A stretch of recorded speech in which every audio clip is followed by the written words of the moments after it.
All right. Hopefully. Holy crap, you guys.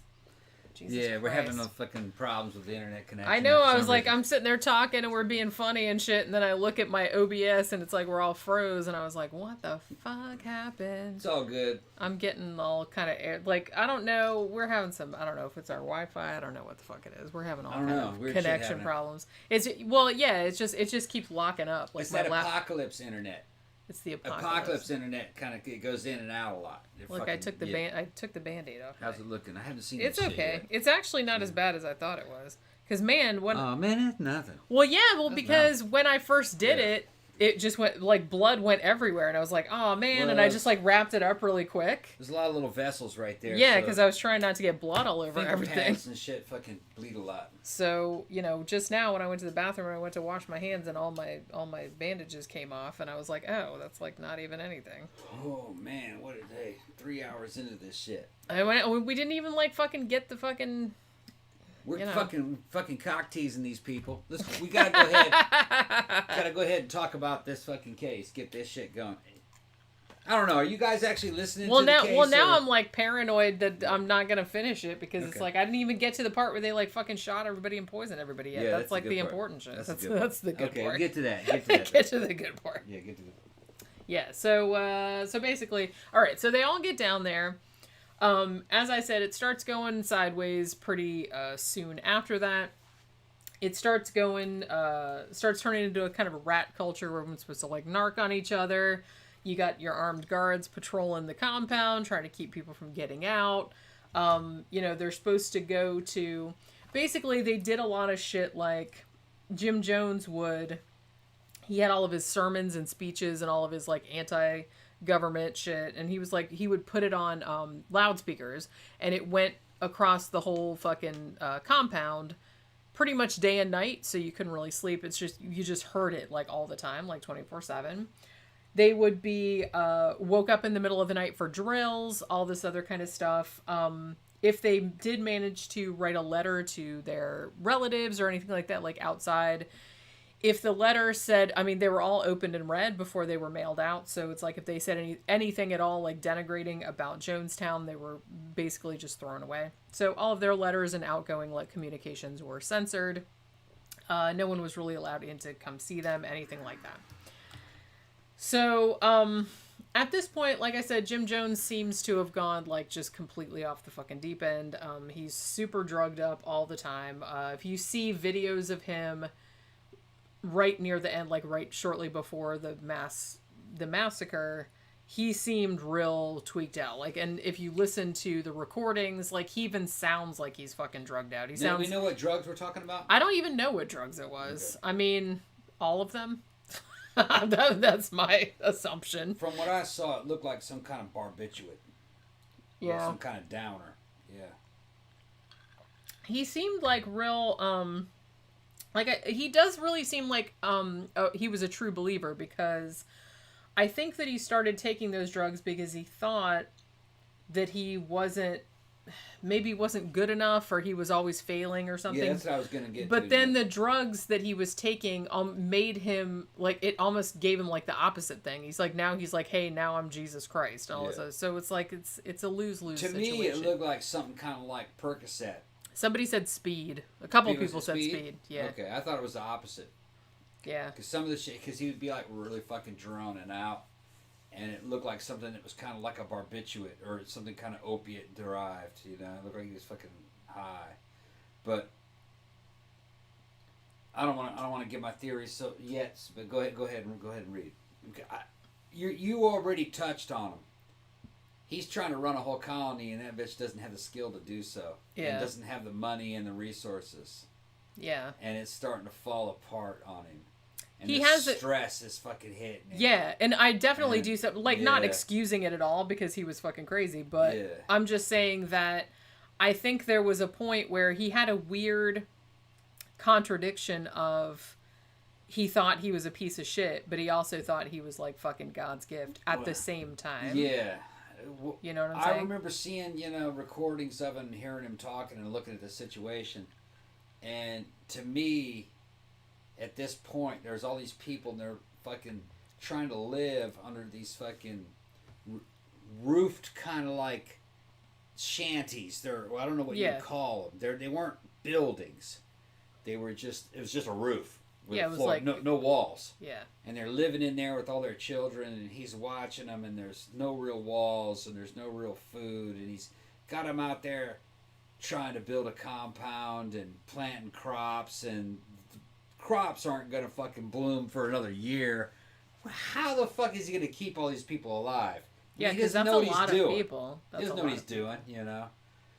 And I'm thinking that the stress is piling on him. Oh, yeah. Knowing that, look, I got the responsibility of all these people and their children to feed them, you know, over the next year. And we don't have the food or the money to do so. So I basically brought him out here to die. And he legitimately thought that that they were all being persecuted. Yeah. He thought that they were all chasing him. The government and the media and everyone, he thought they were all out to get him. So he kind of thought he was in exile. Yeah. In a certain way. Yeah.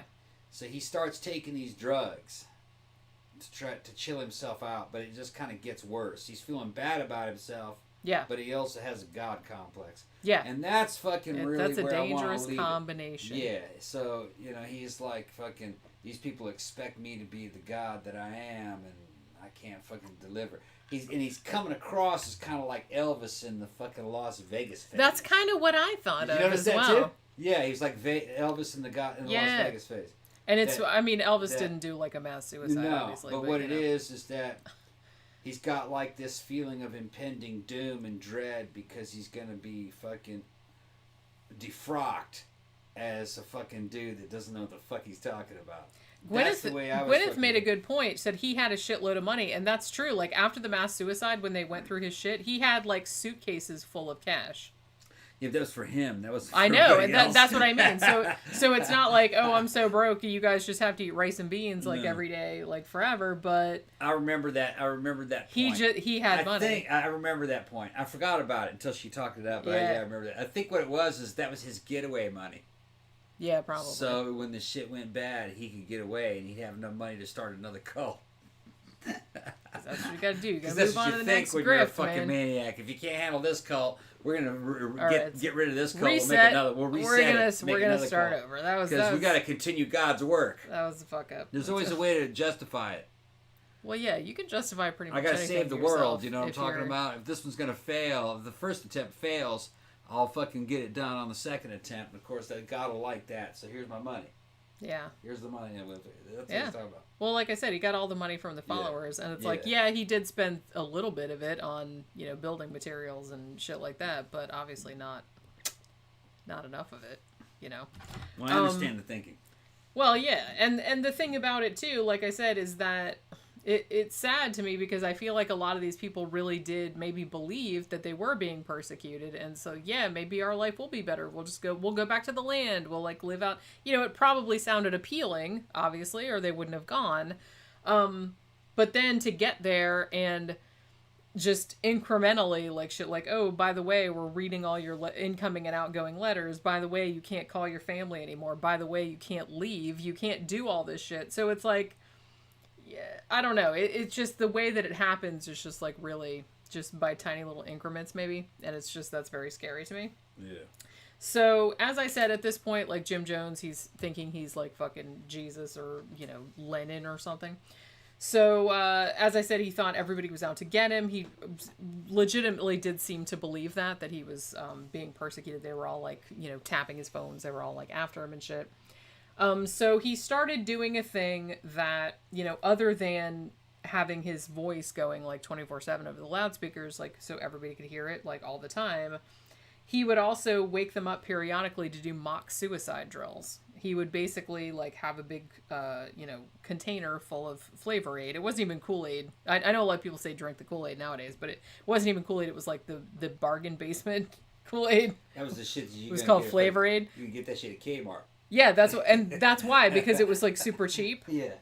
And it's like, hey, it was like a treat, you know, if you instead of water, because they couldn't afford anything else, or that's what he said. So it's like, oh, that's like your big treat. You know, Flavor Aid. That's the ghetto juice. Kool-Aid. It is, yeah. It's like this like super cheap fucking. Yeah, right. I was like watching a thing the other day that said, oh, on Sunday you can have one cookie.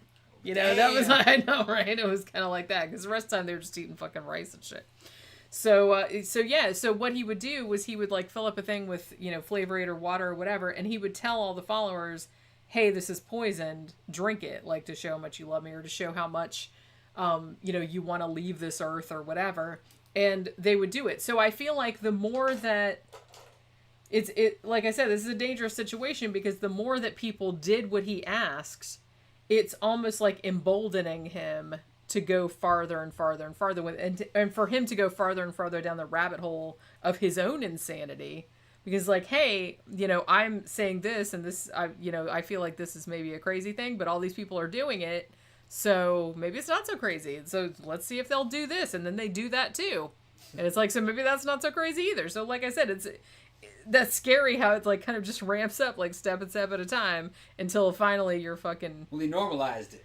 Exactly. That's exactly what it is. Yeah. You make it so it's not... It's not shocking. Yeah, and the fact that he did this like fake suicide drills, and they knew what it was. They knew that he was like... I mean, they knew it was a drill, but he's basically...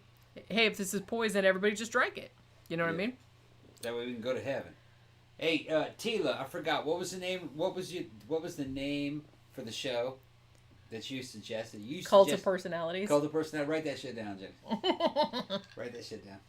You think you'll remember it? Yeah. I wrote it down because somebody said we should do a show about Waco, so I wrote that down. We're gonna do Cult of Personalities. We're gonna do that show. All right. We're gonna do or it would be something like that. That's a pretty good name. We'll hash it out. Yeah. We'll decide what day to do it. Like I said, are we gonna like replace one of the matinee shows? Or yeah, we'll do it on a day that we don't, or something like that. We'll figure it out. We'll do a. We got this as a big show, and then we'll do that as a big show for a trial. We'll see how people like it. Yeah. They like it. You know, we'll see. Yeah, we'll see how it goes. Okay. I think it's a good idea. It is a good idea. Plus, well, like I said, a lot of people liked our sidetrack shows, and we do kind of like sidetrack. It's going to be like a mega sidetrack. A mega sidetrack. But it's going to have a lot more visuals.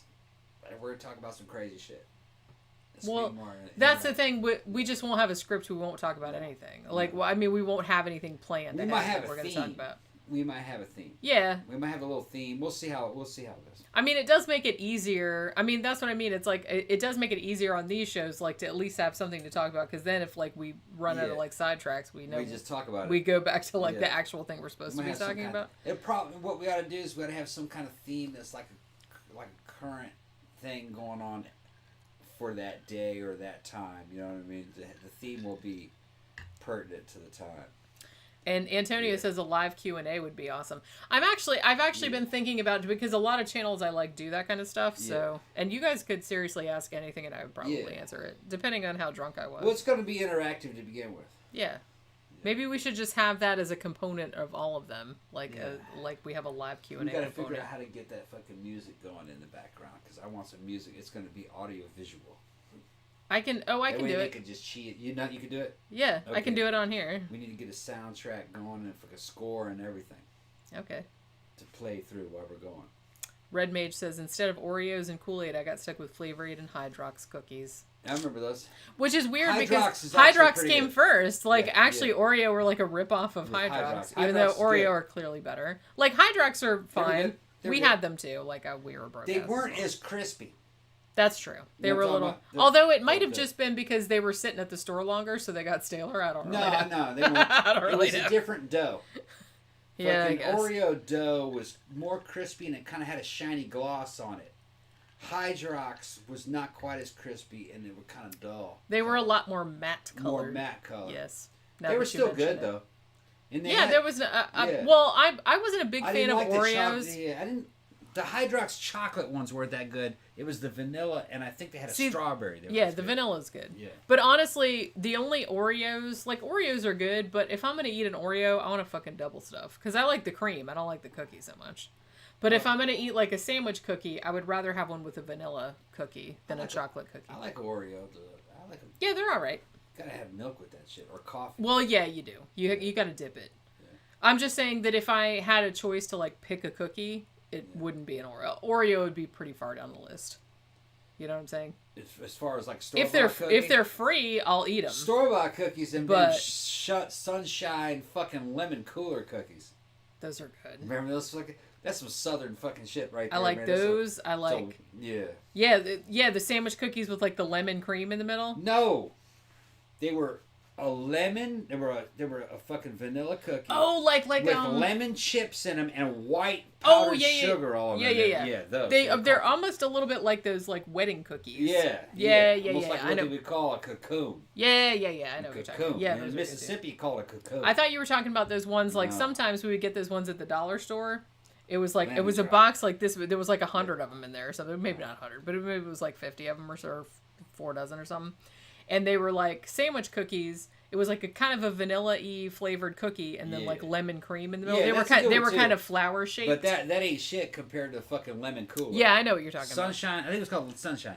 Sunshine lemon cooler. It came in a green box, green yellow. about. green, yellow box. Yeah. I remember that. Yeah, and it was just like a fucking flat cookie on the bottom, slightly rounded on the top. It was a white cookie with fucking really strong sour lemon chips, like a chocolate chip, but they were lemon, and the whole thing was fucking covered in powdered sugar, thick. Remember? Yeah, I remember those. Yeah, a pecan version of that we used to call a cocoon. Yeah. Yeah, Grandma used to make them things. Yeah. Make some cocoons. You know that? Mm-hmm. Yeah, okay. And then, Amanda Marie says the Girl Scout Thin Mints. Yeah, those are delicious. Yeah. I love the Thin, especially if they're frozen. Oh.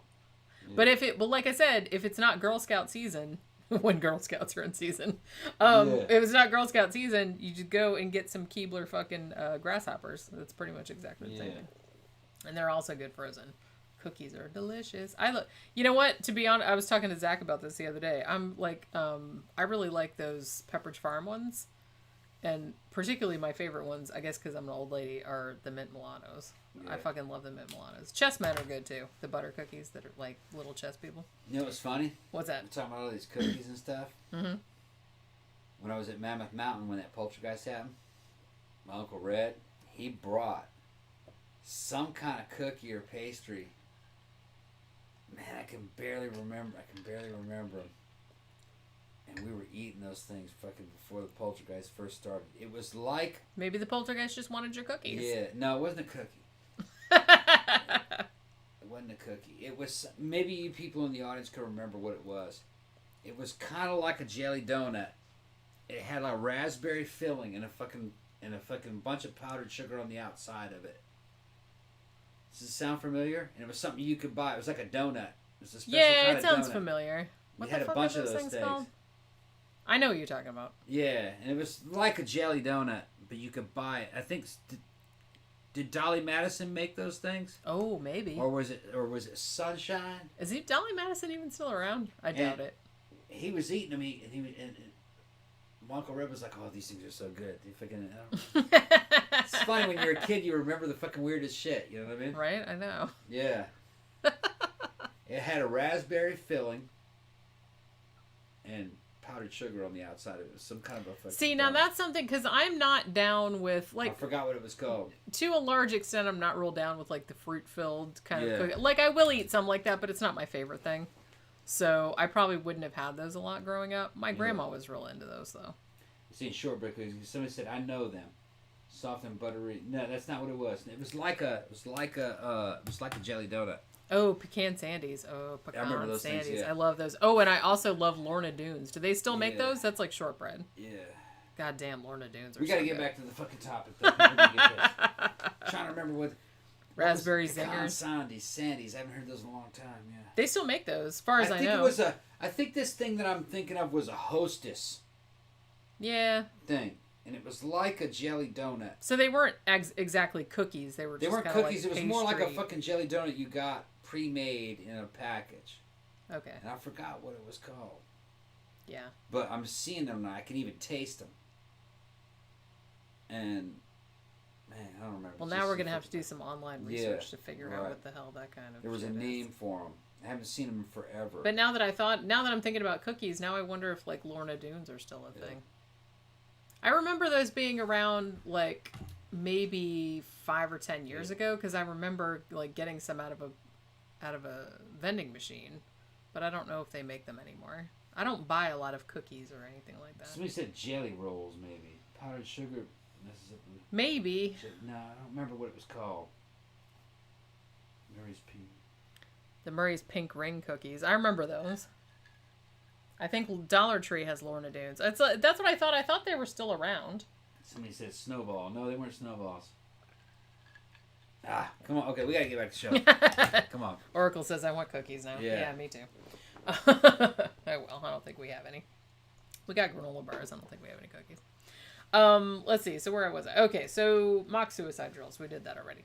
So at this point, there's a U.S. representative from California named Leo Ryan.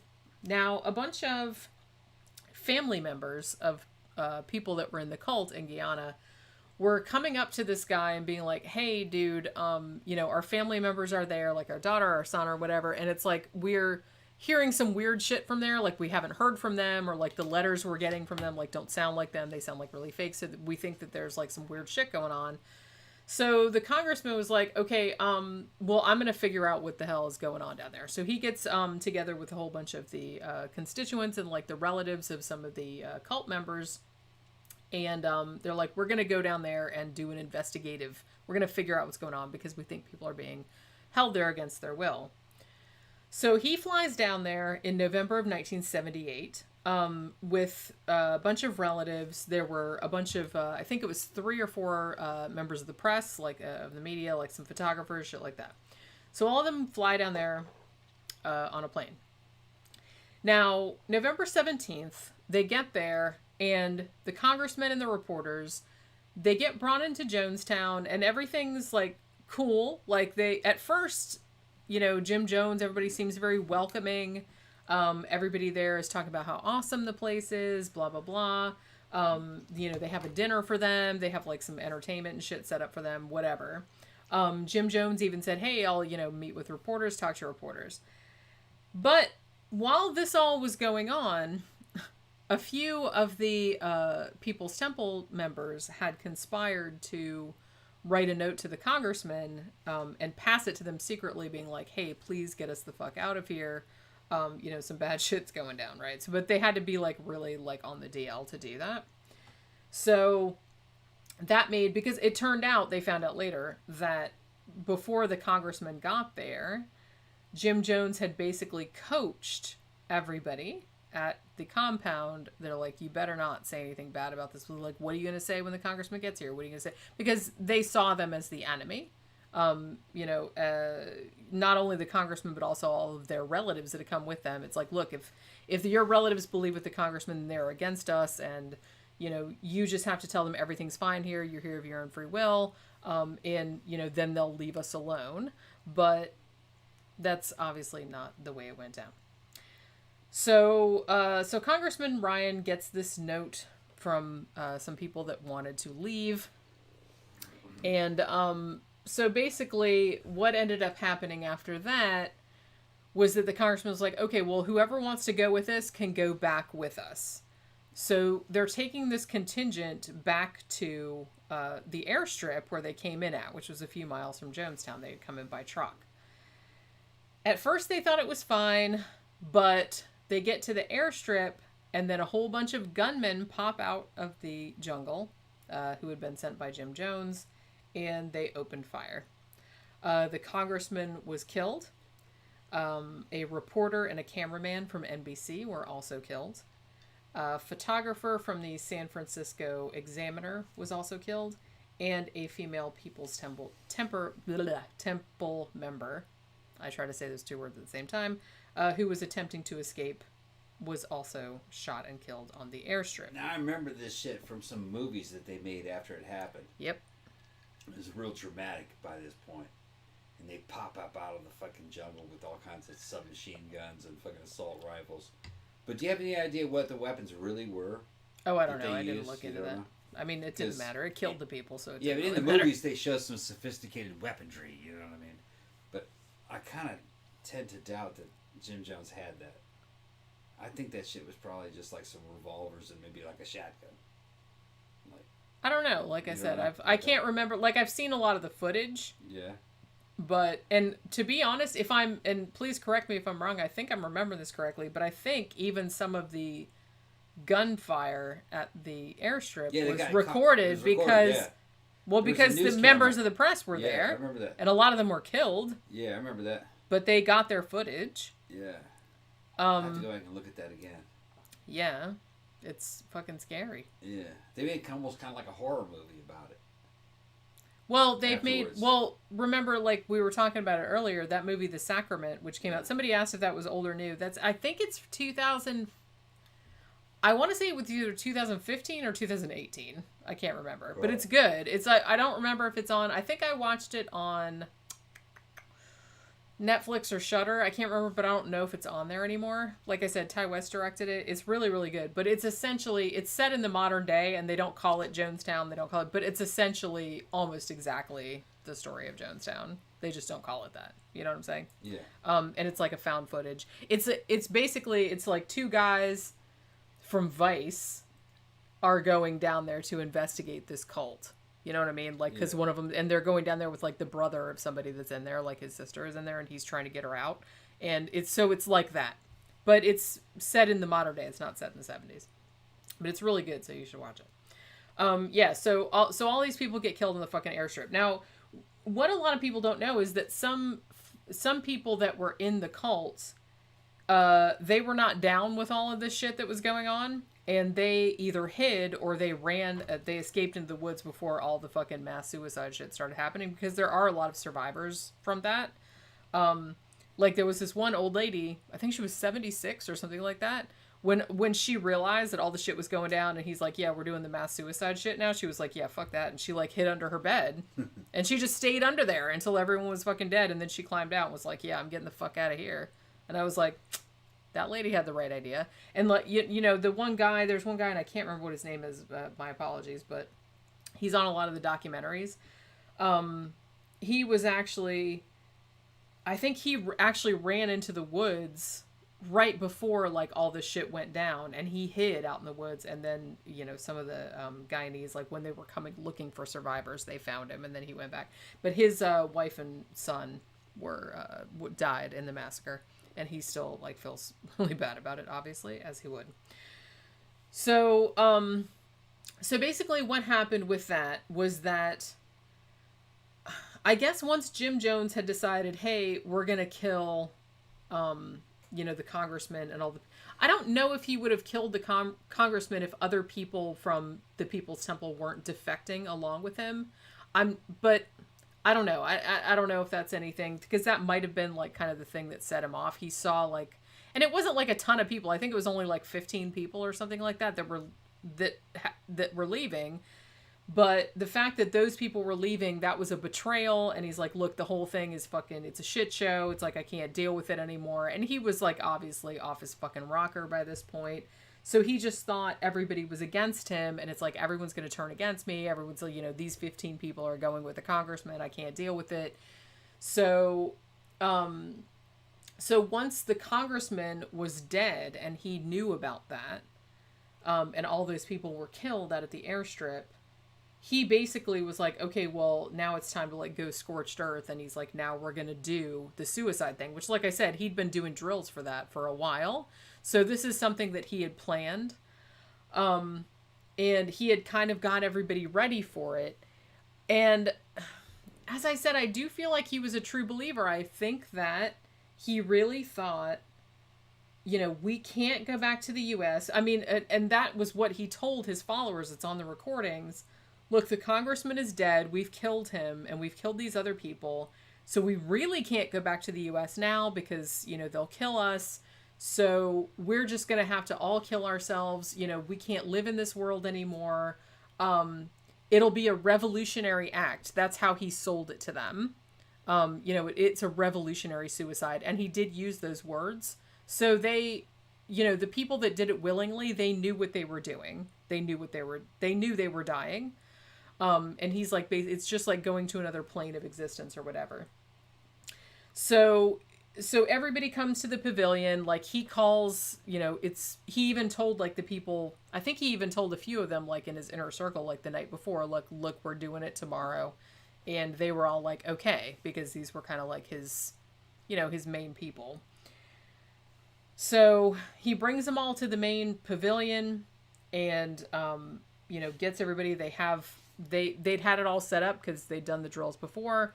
So they had the big containers of Flavor Aid that had cyanide in them, and they had ordered like tons of cyanide from, I don't even know how long ago they had done it, but they had it. Like, it wasn't just like an immediate thing. And so he's basically like, okay, well, we're doing this. Now, some people came up and they got in the line and they knew they were drinking cyanide. It's not like he fooled them or anything like that. And they drank it willingly. However, a lot of people were like, yeah, no, I'm not doing this shit. But at this point, he was basically like, well, if you're not going to do it, like, people were going to hold you down and inject you with it. Yeah. And if you don't do it, we're going to shoot you. So if you didn't want to do it, you were going to die anyway. So no choice. That's what I mean. So that's why I'm not uncomfortable calling it a massacre, because even though, a small percentage of the people did do it willingly, they're like, yeah, give me the poison, I'll drink it. A lot of the people were like, yeah, no, I don't want any part of this, especially once it got to the point where, like, the little kids, they were like, well, you have to, give the poison to your children and then drink it yourself, which is another thing that he said on the recordings. And, and some people were like, yeah, nah, I'm not doing that. And then he's like, well, you have to do it. Or, like I said, we'll hold you down, inject you, or we'll shoot you. So you have to do it whether you want to or not. Now, they reminded me in the comment section that the name of the guys that he used to enforce all this shit was a group inside his cult called the Red Guard. Yeah, or the Red Brigade or something like that. Red Brigade, that's what it was. They were running around making sure all this shit happened. It's fucking bizarre, man, but it happens. Yep. You got a cult leader that's fucking drugged up, going crazy. He's depressed because he's failing. So he's going to leave, and he's going to erase all these followers. I got a feeling he wasn't going to drink that poison. He didn't. Yeah. He either shot himself or had someone else shoot him. Yeah. They found him dead with all his followers, but he died from a gunshot wound. It was him and one of his mistresses, I believe. I've heard conflicting. I've heard some people said that he shot himself, and most of the other sources say that he had someone else shoot him because he was too much of a pussy to shoot himself. But he absolutely did not drink the poison. No. So there was no plan to escape with the suitcases of money. No. Okay. Which, like I said, that's what leads me to believe that he actually did believe all this shit. Yeah. Because he had all this engineered. And even though, like I said, he was kind of shitty for, one, forcing people to drink poison when they didn't want to, and he wouldn't let them leave, obviously. But the fact that he wouldn't drink the poison also, he was like, well, I'll just get shot. Yeah, I get it, though. I get it.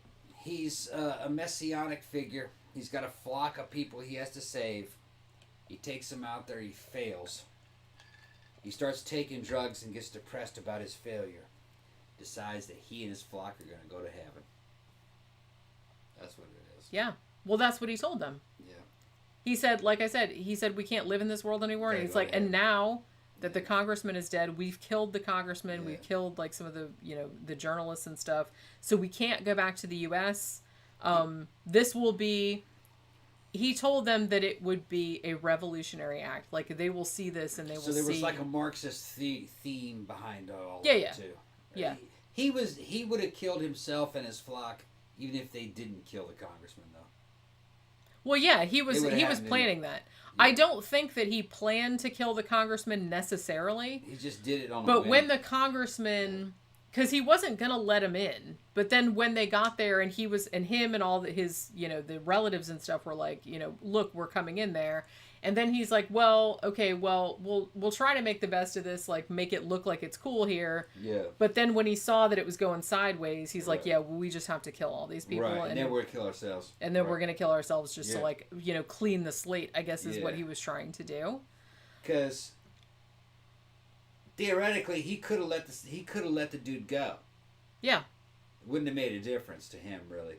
He was playing it by ear.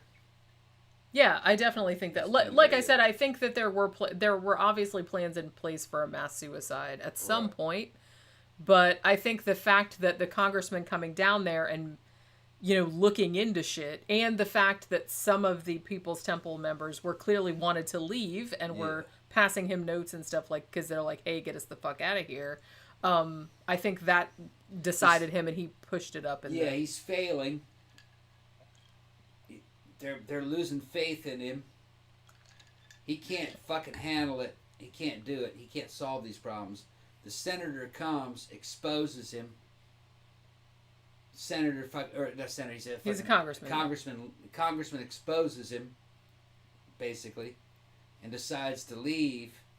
And he's like, I can't let that dude leave. He'll tell everybody that I'm failing. Yeah. So I think that's what it was, yeah. And he kills him.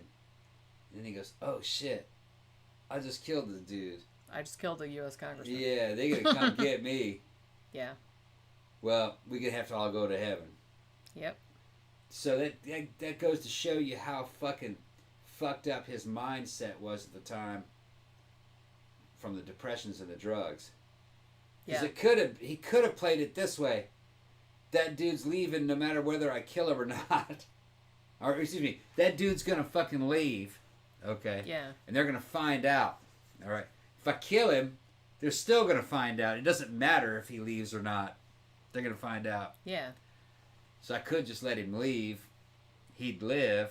And then I'll kill my flock. He could have done it that way. Yeah, he could have. He could have.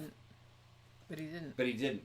Because he couldn't take it. I think, like you said, he couldn't take the fact that he had failed. Yeah. And for some reason, he thought killing the congressman would hide the failure. But then, like a dumbass, he realized, like, no, that won't hide the failure. That just compounds the failure. Compounds the failure. Because they'll still come looking for him. Yeah. You know? Yeah, that was just one guy that so came looking. It's like, if you do that kind of shit, more people are going to come looking for you. Yeah, so he's not really fucking thinking clearly at all.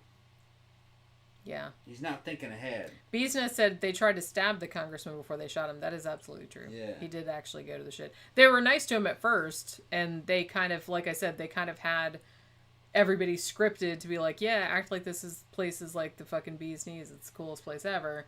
But when he got that note from one of them, he's like, yeah, what the fuck's going on here? And he, like, kind of confronted him, and then they kind of jumped on him and tried to stab him, yeah. The motive is to hide the failure. Yep.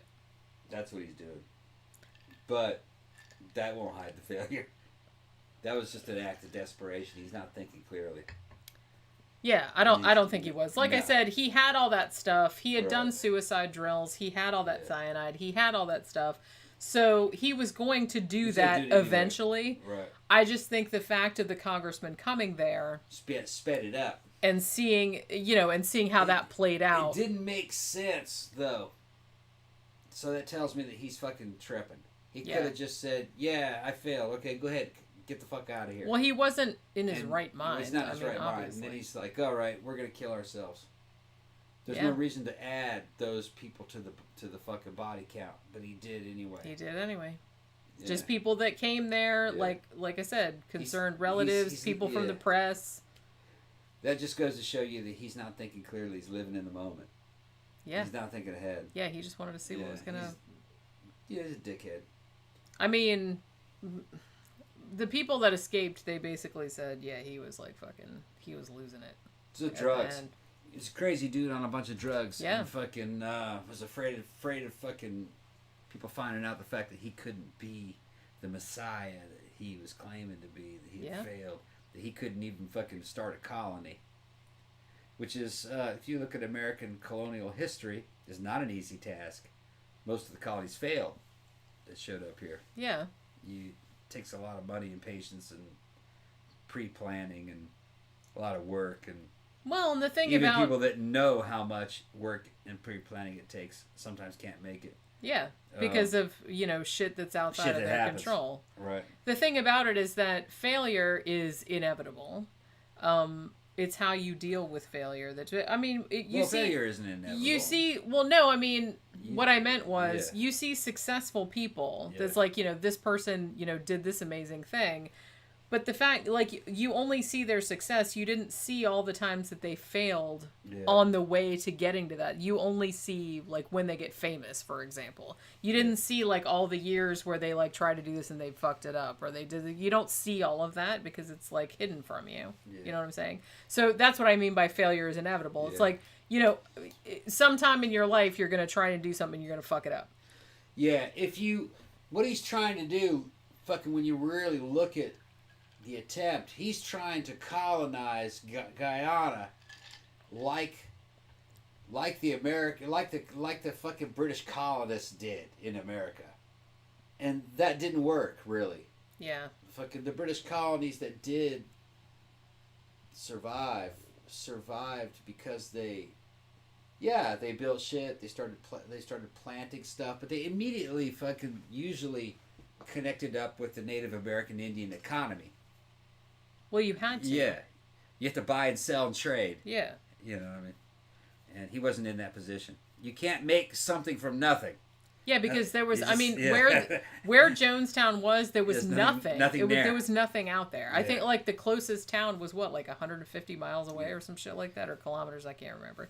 But it was a while, it was far away. So, and, you know, one guy that was there, he was like, look, there was no phones, there was no TV, there was no community, so there was nothing. It was the middle of the fucking jungle. There was nothing out there. It was all done on the back of his fantasy. Yeah. You have to be involved in some kind of local economy. There's no way. Yeah, I mean, you really can't. Yeah. I know there's this big thing about, self-made, but I can do this all on my own. But you can't, though. No. It's like, if there's not an infrastructure for you to, like, fucking work within. You need tools. You can't. Yeah.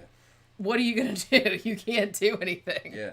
You can't build a community like that. No, not without something coming with tools and supplies going in. I mean, the thing is, one thing that they did do, like because I think I forgot to mention this, because I was saying that a lot of their money came from, like, the people's Social Security checks, but another thing they did too was that they carved toys out of wood, and then they sold them in Georgetown. So they were, like, making a tiny, tiny, tiny attempt. It didn't bring in a lot of money, but it did bring in a little bit. So they were making a tiny attempt to kind of maybe get into the local economy, even though, like I said, Georgetown was kind of a long way away. But it was so remote that, you know, what are you going to do? It's like you just get out there and it's like it's 1,000 people, but it's like, you know, you just have to kind of rely on each other, and he's running it and he's a fucking lunatic. So it's like, shit, man, it's bad. Yep. But yeah, so ended up, like I said, Jim Jones, him and one other person were the only people found dead from a gunshot wound. Whether it was self-inflicted or whether someone else shot him, I'm not really sure. I've seen differing sources on that. So the death toll, and if you've seen the fucking aerial photos of the shit, it's horrifying. Just fucking bodies everywhere.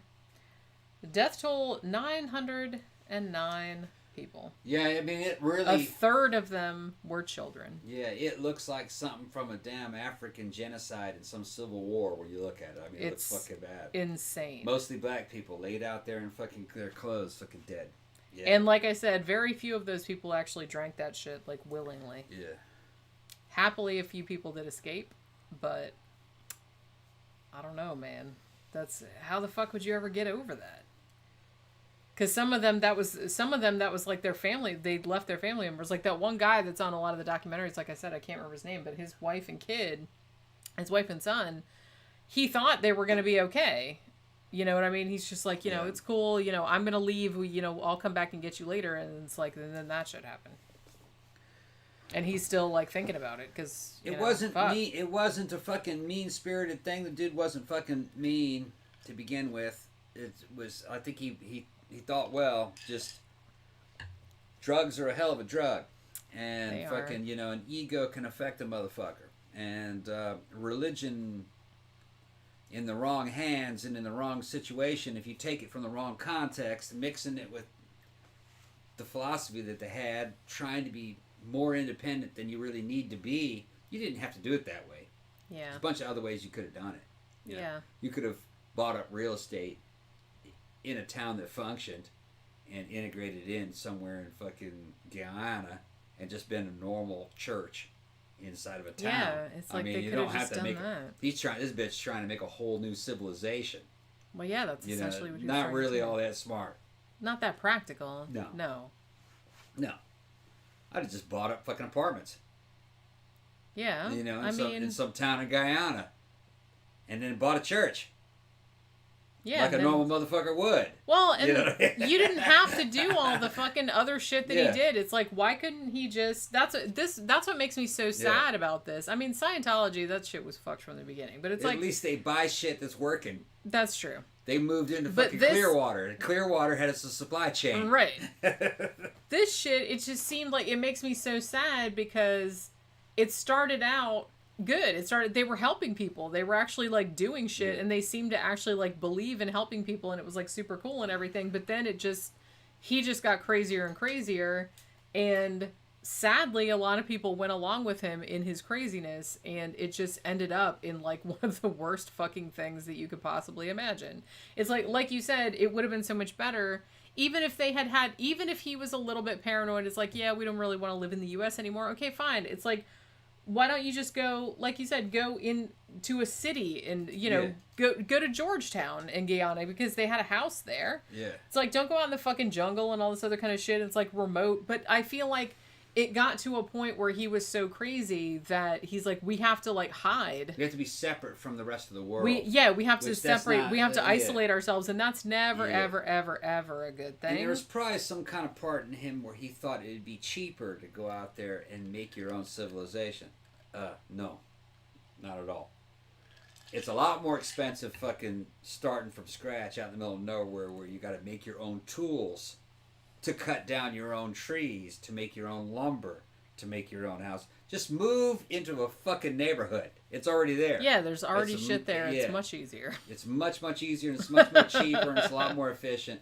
There's already a fucking power plant that's fucking going to sell you electricity per month, and there's just... No, yeah, it's like we have a thing called society. Yeah. It's like it doesn't work, all the time, but you can kind of link up to it and get your shit. It's better than not having that. Yeah, you know what I mean. We have electricity and phones and stuff. Yeah. It's much better, trust me. I think in the future, you know what I mean, fucking solar and some of these fucking if you were living real small out of fucking like tents, you could probably keep solar power packs charged up to do simple things like run electronics. Yeah. Have flashlights. You're not going to be able to power electric cars or any crap like that, or electric heaters. But, if you're trained, like me being ex-infantry, I can live out in fucking hooch tents and fucking inflatable mats and some fucking sleeping bags and have all that shit. I can do that indefinitely. I mean, we got a homeless camp up here. Couple miles from here, what, fucking 10 miles up the road? No, not even 10 miles. Not even. Up there at that intersection, living out in those woods, and they're living good. They have the shit to do it, And well, there's because society around them. Yeah. These bitches want to fucking go to the bathroom, they walk up to Starbucks. Yeah. You know what I mean? So, but I could do that indefinitely. It's no problem. It actually is a fucking easy life if you have all the equipment. Now, is it as cool as a fucking spread like this? No. You want this. Well, yeah, that's the thing. If you have the means to make your life easier and like less shitty, then you do that. Then do it. Yeah. Although, man, fucking look, having lived in the wild for extended periods of, as long as you have the right equipment, it is easy if the weather's good. If you have, like I said, if certain parameters are met, then I can see that. There's a YouTube channel of a Filipino girl that lives out in the middle of nowhere, and her whole channel is about her, and she lives in a camp like that, like a tribal fucking, I think it's Filipino, all right, it's a tribal area, like their version of damn Mississippi or something, and she puts her fucking bikini on, jumps in the fucking water, and pulls out live fish in her teeth, and fucking catches all this shit with her fucking hands, and takes it up on the fucking top, and fucking turns it into food and eats it.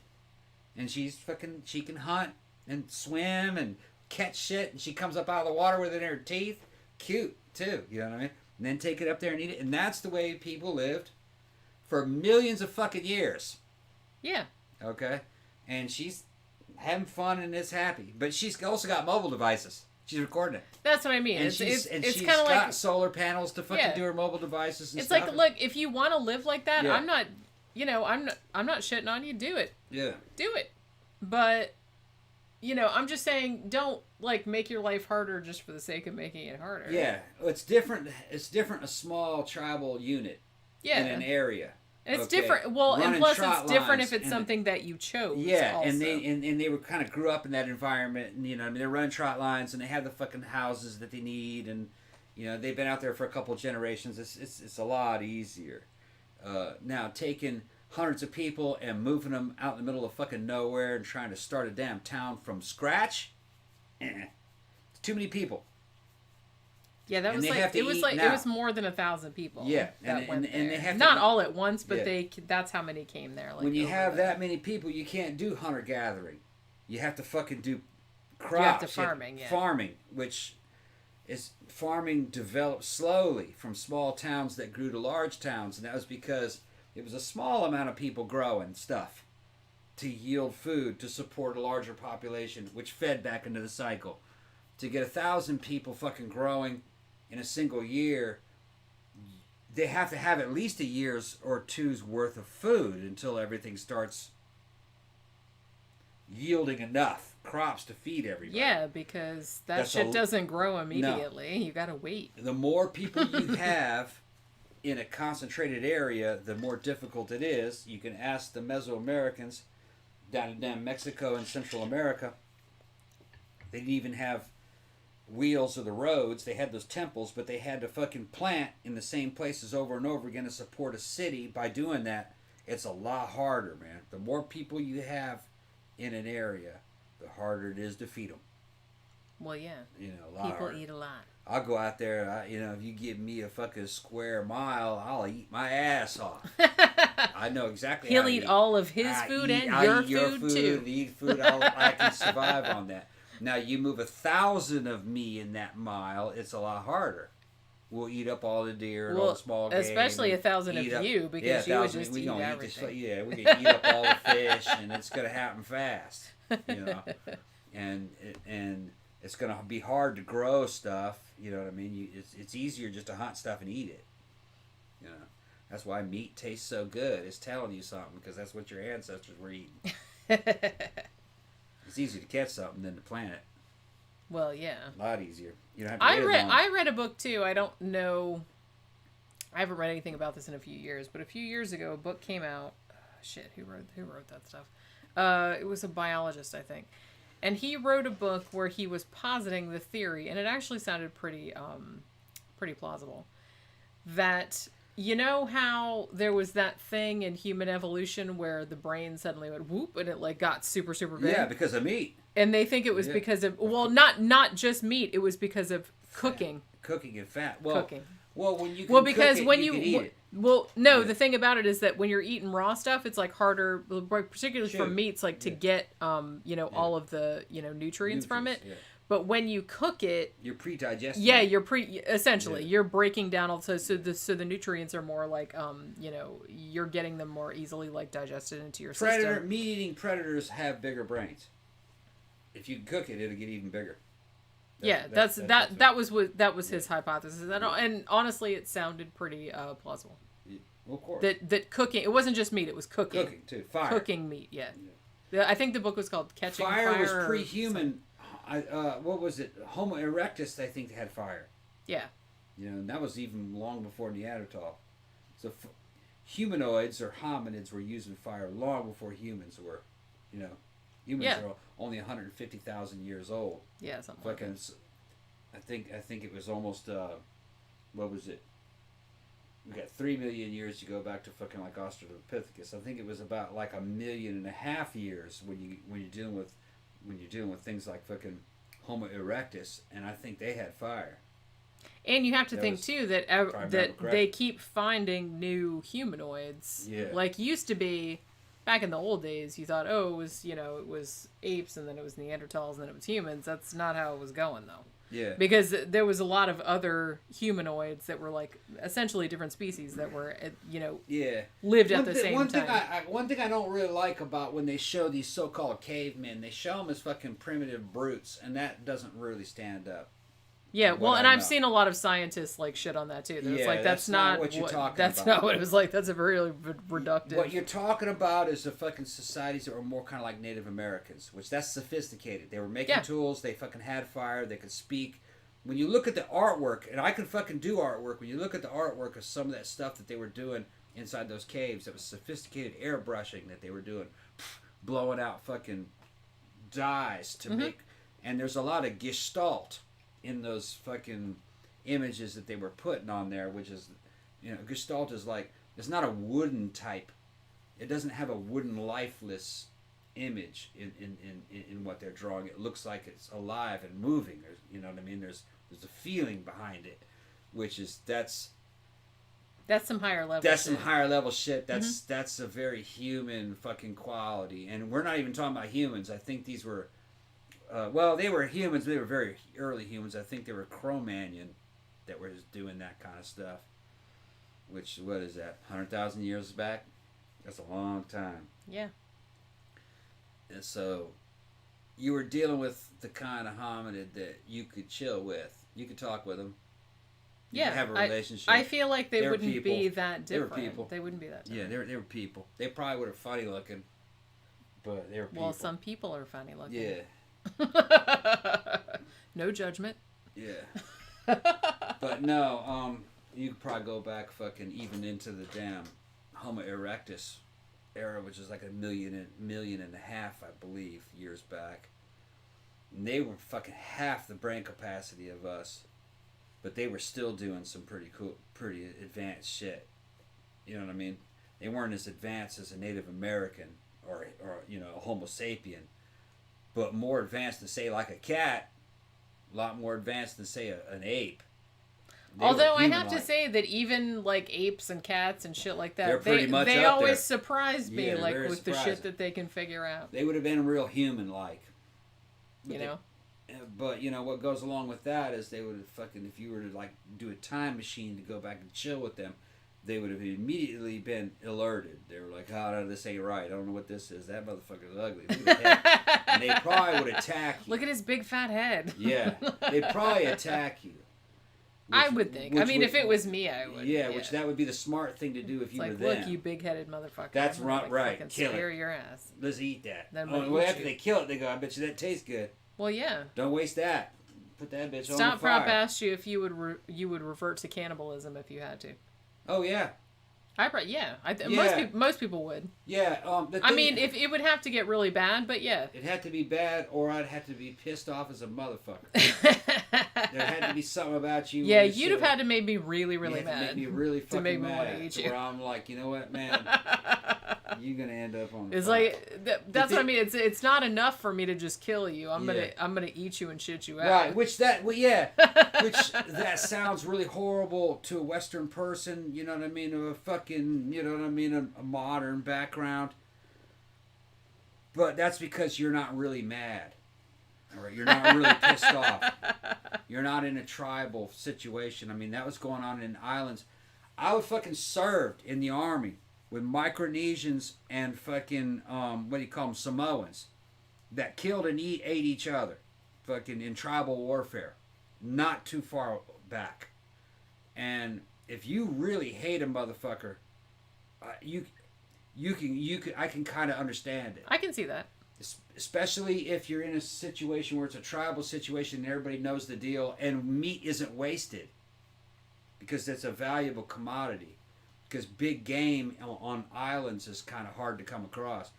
And if you've ever field dressed a deer, it's not a real gruesome process. It's just like, I can fucking take a deer and get the fillet off the fucking spines and get your fucking hindquarters and everything.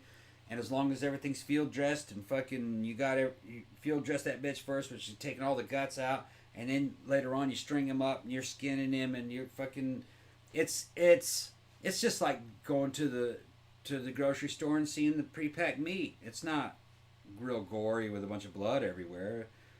So if the head, the hands, and the feet are off of the human during that process first, as you get into the process after the field dressing process, it doesn't look a whole lot different than a deer or a pig. As long as they weren't looking at you. Yeah, so you can see the jump that they're making in their mind. They're going like, well, now that the face and the head is off of it, we're going to shrink that shit down into a fucking trophy. And the hands and the feet are off of it. Boy, it looks a lot like a pig, doesn't it? Yeah. Well, you know. And they're going to even when I'm eating like meat, like a cow or a pig or something like that, I still don't want that fucking face on there. I don't want that little baby looking at me. So that's what they're doing. And they're going like, you know what? Hey, that thigh, that's a lot of meat. Yeah. Let's go ahead and let's not bury this part. Let's take this part off. Yeah, we'll bury the rest of it. We'll eat that. We'll bury the rest of it. That's what they're doing. Yeah, let's make some stew out of that shit. Yeah. I have read about people that I imagined, like, you know, because I write about a lot of serial killers and stuff like that. And I was thinking to myself sometimes, like, if that dude, like, broke in and was doing some shit to me and I somehow got the better of him, I would totally eat him.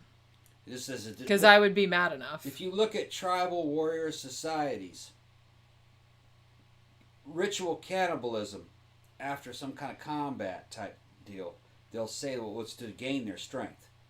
And I don't believe that. It's more about like to make yourself stronger. That meat's expensive, but I'm gonna. That's played out in the fucking movie, you know, with Hannibal Lecter. You know what I mean? And like Hannibal Rising, really good movie. Go see the movie Hannibal Rising. That'll explain to you how a motherfucker might adopt cannibalistic tendencies against his enemies. You know. Yeah. It's also psychological warfare. Yeah. Okay. Well, because that's some fucked up shit to do, right. And that's like scares people, and your reputation gets around. Right. So you're on an island, everybody kind of knows each other. You killed some dude because he was a bad motherfucker, and you ate him, and all of his friends now have received that warning. Don't fuck with Tom. He ate Jim. Shit his ass out when he was done with it. Bitch will eat you. Yeah. He'll reduce you down to fucking etouffee. Or something like that, you know. Reduce you down to fucking, you know, gumbo. He'll throw you in some grits. Yeah. Put you in the grits. Is that something you do in a modern society? No. It's a lot easier just to buy it. Well, yeah. Just buy some meat. But you're talking about it's a different situation with a different psychology. And the dudes that were doing this hated each other. This wasn't something that you did to your friends, you know. Excuse me. Getting hungry. Ilse's like, don't fuck with Tom. He ate Jim. No, yeah, Tom ate Jim. You know, I'm just saying that's what they're doing. Well, look, and like I said, I can totally understand, like, somebody does something so fucked up to you that it's like you kill them and that's not good enough. Yeah, you got to eat You them. have to, like... Yeah. Fucking take away their dignity even more. Yeah. Because killing them wasn't enough. Reducing them to food. Right. To like sate your hatred of them. I get that. Yeah, and it's not a sexual thing like a serial killer might do. Yeah, that's that's totally a different thing. Totally different. This is an anger thing. Yeah. And then that's where all that shrunken head action came from. You're not gonna eat that. But you're still going to use that head as a warning to those other motherfuckers. Yeah, I'm going to hang it on my fucking rearview mirror. Yeah, as a trophy that I killed him. All right? And every time you come fucking with me on the end of this fucking staff that I have, I'm going to go like that. You're going to see Jim's head shrunken down to nothing to fucking let Poor you Jim. know. You fuck with me, you're going to be just like Jim right there. Next. That's exactly what they're doing. Yeah. Which, like I said, that's totally understandable. As a modern veteran, I know exactly what they're doing. That's totally understandable. Would I do it? Not in a modern world. In a post-apocalyptic world, Mad Max shit, you're going to do whatever you want. You're going to do whatever you have to do to survive. Tila says her pizza's starting to taste different now. It's starting to taste like human meat. Sorry. In a survival situation, you do whatever you need to flourish and to survive. And intimidating potential enemies is a huge survival bonus. And it attracted mates. Yeah. You think that dude with the fucking heads, you think the girls were running from him? No, they're running to him. Because he had a reputation. He's got Jim's head. Got Jim's head. He can protect you. If bad men come, he'll kill the bad men. He's got proof. He's got the heads. And the other men are running away from him now because he's got those damn heads. And that's what it is. And you can live with him, and you can have a baby and raise the baby. You can even have little dogs and cats, and other men won't come. That's what it was. Because he'll eat their heads. Or he'll fucking scare them away. Their heads, yeah. He'll scare them away, and if they don't scare them away, he'll fucking eat them. And then you have some food. That's what they're doing. Can I just say I love this entire conversation? Yeah. That's the rationale behind it. Teaching these people something. They ought to know by now. Ilse, I'm running to the guy who has Jim's head. Yeah. I'm trying to put it in the context of you white folks can relate to. You know? Tom and Jim. We're gonna shrink some heads. Yeah. Don't fuck with us or we'll shrink your head and put it on his desk. Head's like the size of a damn tennis ball. And the whole scalping thing was a lot like that. Yeah, it's anything like that. You're taking a trophy to just thing. Be like, bitch. The difference is that, you know, that shit started coming from the North American Indians. It was faster. You didn't have time to do all that shit like. Well, taking the skin off the whole head and then shrinking it down. That's like shrunken heads for lazy people like me. There's time. like, look, I don't have time for that shit. I'm just going to cut your fucking hair off. And it's like, look. Well, you're out on the plains and you fucking jump 2 or 3 dudes and you kill all 3 of them. You got to get the fuck out of there before there's retaliation. So you real quick, pow, you're popping those scalps off the top of those fucking heads to prove your kills. Because I will say that shrunken headery takes a long time. And then you jump back on your horse and get the fuck out of there. And then you show your buddies, look, got 3 of them. Oh, hell yeah. How much you want for them? Because they were selling them. Yeah. They were selling them too. I'm going to make a coat out of that and shit. I'm going to tell y'all something. This is true. Fucking one of the biggest markets for those fucking scalps and the biggest purchasers in terms of fucking, if you really wanted to make money off of fucking human scalps, was England. There were whole fucking expensive manors and shit. Fucking old scalp shop. English manors, you know what I mean? Back in the 1800s, they had do you all like kinds my new of scalps. It's human scalps. Yeah, scalps. No, they had hang them up as if it was some curio from the fucking America. Scalps. From that wild and savage land. And then I'm going to throw this on you. Because this is another thing that was mentioned in the fucking literature of the time. A lot of those scalps were white people. Scalps of white people, too. Because a lot of white people would go Indian. So there were white people in those Indian tribes. They scalped, you know what I mean? Just because it was a scalp or an Indian scalp didn't mean that scalp wasn't a Caucasian Indian. Yeah. So there's a lot of shit that you know what I mean, that Hollywood doesn't kind of fucking impart on you. Just because you were an Indian didn't mean you were a Caucasian. That happened too. Or vice versa. Right. Tammy said, the thing about this show is we never know what topics we will end up talking about. No. Same. I never know what we're gonna end up talking about either. Yeah. But that's what's fun. That's what's so fun. That was back in the day. We're talking about Jonestown, and now we're talking about Indian scalps. We're talking about cannibalism. Coats made of human scalps. Yeah, they did everything. How did that happen? Who knows? Yeah. We're just glad it did. Well, that shit went down in the fucking 20th century too. You know what I mean? People, the Japanese and the Germans were taking fucking human skin that had been tattooed. That was another thing. Well, they did that in Vietnam too. Didn't they take people's ears and shit like ears? Yeah. You know. The Imperial Japanese high-ranking officers were just fascinated with tattoos. So white guys, a lot of times, if they were killed, their tattoos were cut off and they'd end up in Japan. Yeah, I've heard that. Yeah, they were being collected. They would actually display American GI prisoners because they had tattoos. They were just fascinated with tattoos. The Japanese they had a tattoo fetish back in those days. That's kind of a weird thing, but fair enough.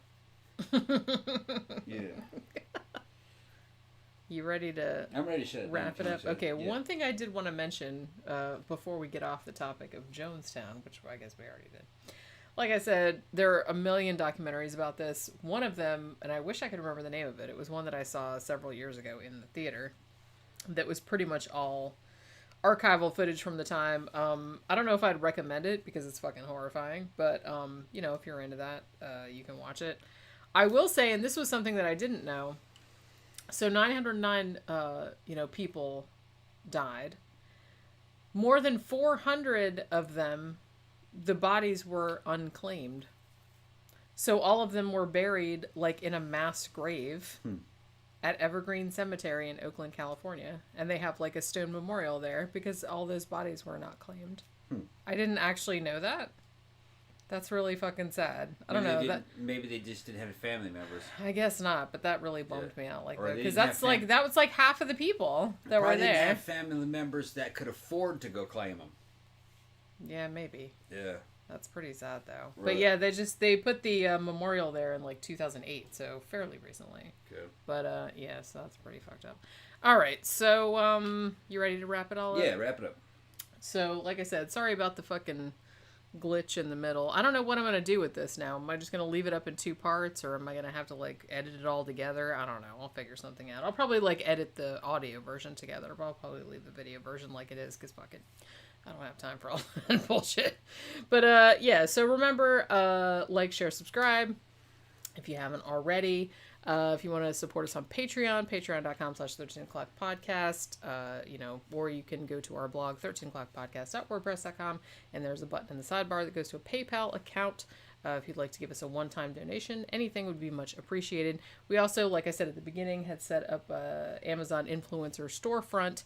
So if you want to buy any of the books that I've reviewed or any of the movies that we've reviewed over the years, you can go to our little Amazon storefront and buy the shit from there, and we'll get like a couple pennies or something like that. So if you're into doing that, and we will do another live stream. It's Saturday, right? Okay, so we'll do another live stream tomorrow. Probably talk about a movie or talk about some other shit. We'll figure some shit out. Yeah, and we'll start planning for the new. We'll plan for another live stream. I do like that idea. So I like that idea. Too. So we'll try to decide like what day to do that on. Yeah. Like I said, maybe we can do it like in replacement for another. Yeah. For one of the matinee shows, like even if we have to switch days out, you know what I mean? Yeah. You know what I'm saying? We'll do it evening our time, kind of like this. Yeah, because I do kind of like doing them in the evening more. I know that's we'll have fun. I know that's not the same for everybody, like in all the time zones and stuff, but it's better for us because it's not too late at night because we start at 5 p.m. But it's we can still start drinking without feeling too bad. But it's still not so late that by the time we're done, we're not just kind of like, oh my god, it's midnight. You know what I mean? So it's kind of like a good time for us. I don't know. We'll throw around some ideas. We'll talk about it tomorrow, I guess. All right, so we will see you guys again tomorrow. Thanks everybody for dropping by. Thanks for donations. Thanks for being yourselves. We'll see you guys again tomorrow. Bye.